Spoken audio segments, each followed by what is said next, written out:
Destin. How you doing? I'm good. How are you? Doing alright. Yeah, what's going on? What brought you in today? Oh, it's just having a rough day. Just got yelled at by my boss about the fail rate of my kids. Uh, it's been COVID, new things, new ways of teaching. I'm trying to get the kids engaged.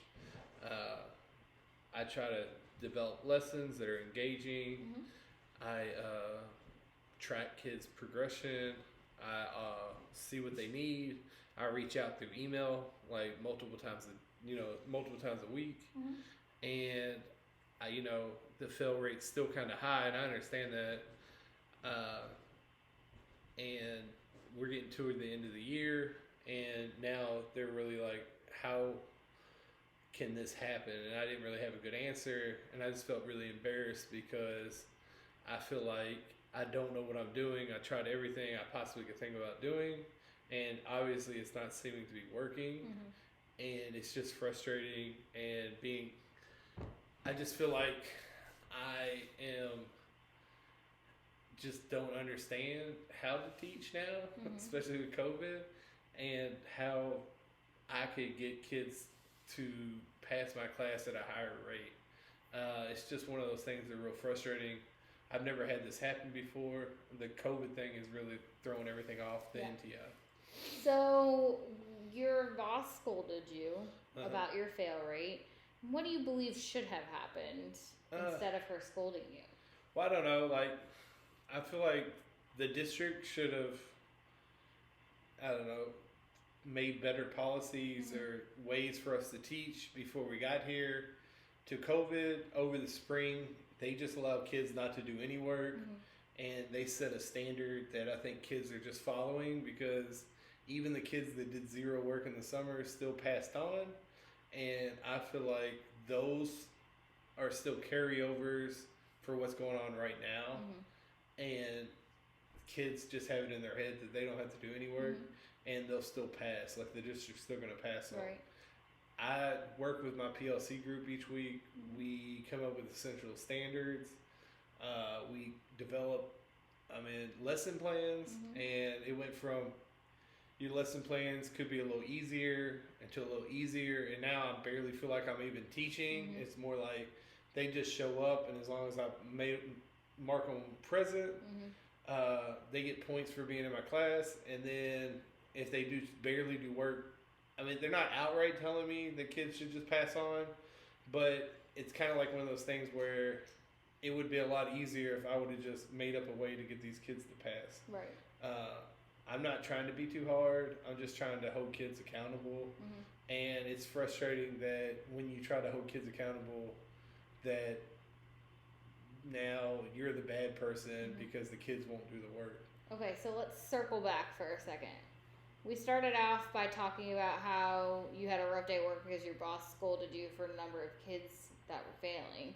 So, focusing just on your boss, how do you believe your boss should have handled this situation? Just focusing on your boss. I feel like probably would have checked in earlier in the Mhm. year, and like when the fail rate was high the first 6 weeks, Mhm. came up with new solutions for me to do. I feel like we waited. Now we're in the third 6 weeks, Mhm. and nothing. I did have a little change. Like 9 kids moved to the pass from the first 6 weeks, and them not communicating made me feel like I was doing everything that I could and they Mhm. understood. And now it's just kind of shocking that we're coming to the end, and now it's like, well, you failed the kids somehow. Right. And for somebody to tell me I failed kids is just embarrassing to me. Okay, so that makes you feel embarrassed. How else does it make you feel when you're in this sort of situation where your boss is Well, scolding you? when I get embarrassed, I sometimes get angry Mm-hmm. and mad and more defensive, Mhm. and I kind of like tune people out, Mm-hmm.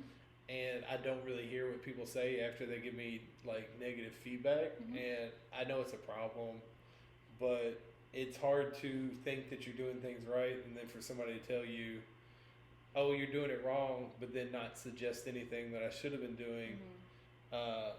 I thought I was doing everything correct, Mhm. and it's just hard to hear that now at the last second it's on me instead of I Yeah. should have had some help earlier Yeah. in the year.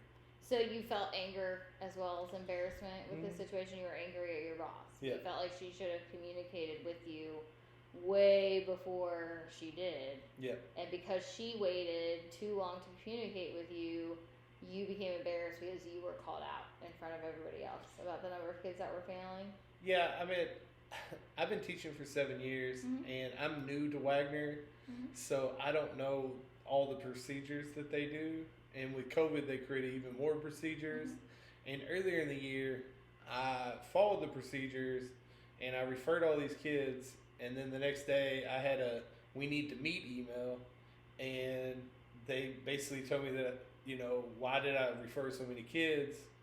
And then I just translated that into I did something wrong. So I just stopped referring kids. I just started trying to call on my own. And now today they were basically like, oh no, you should have still been referring kids. Right. And it's just like I get mixed messages and I'm just confused. So yeah, embarrassed, and then I get angry, and then I'm just confused, and I just don't understand what I did or what I could have did.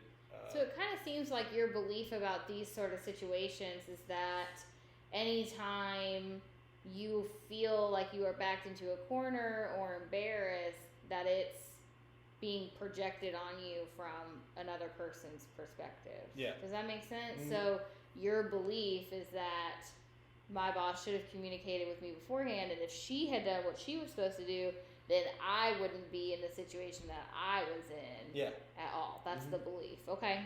So you say that you feel your principal should have communicated with you ahead of time and given you some steps way before we are now, because like you said, we're at the end of the semester. She could have communicated with you way before this, like 6 to 12 weeks prior to this.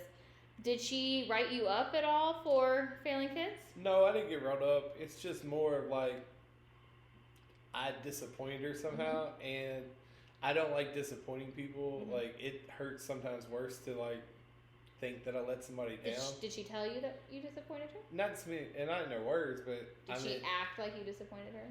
I mean, I think I just maybe just put it in myself. But Do you believe that you disappointed her? Yeah, I think I may have made that. She didn't say those exact words, but it just felt like I just let the whole school down, and it's like I'm the only one, and if it wasn't for me, like everybody else would be. And it's just it's hard to think that you're letting your all your coworkers down.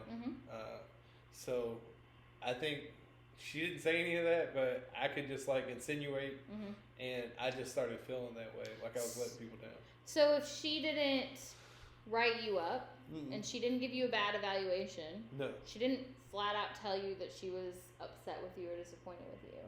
So why are you feeling anger towards her? It's not towards her. I feel more angry, like, towards myself to not know. Like, I'm angry not towards her. I mean, I appreciate what she said to me. It's that if I would have just did what they wanted me to do now from the beginning, then I wouldn't be in this situation. But I didn't know what to do, so I feel like sometimes I should have known, and I don't know. It just makes me feel like I'm not the best teacher in the world. Well, now when you had this meeting, was it upbeat and positive, or was it really heavy and negative, and they were focused on everything you did wrong, and they didn't come up with a plan to move forward?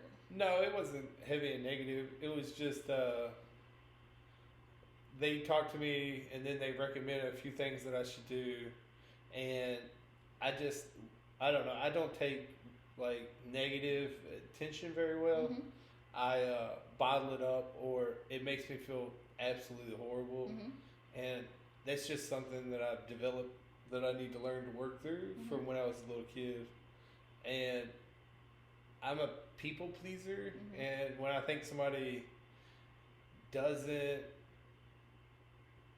like or know what I do and like what I do, I internalize it, and then I start putting myself down, and then I start getting angry towards myself because I should have been better, or I should have known what to do instead of waiting for them to tell me what to do. So you have this belief that if you mess up, even if it's the same mistake that 10 other people have made, but if you mess up, then you are disappointing someone, and Yeah.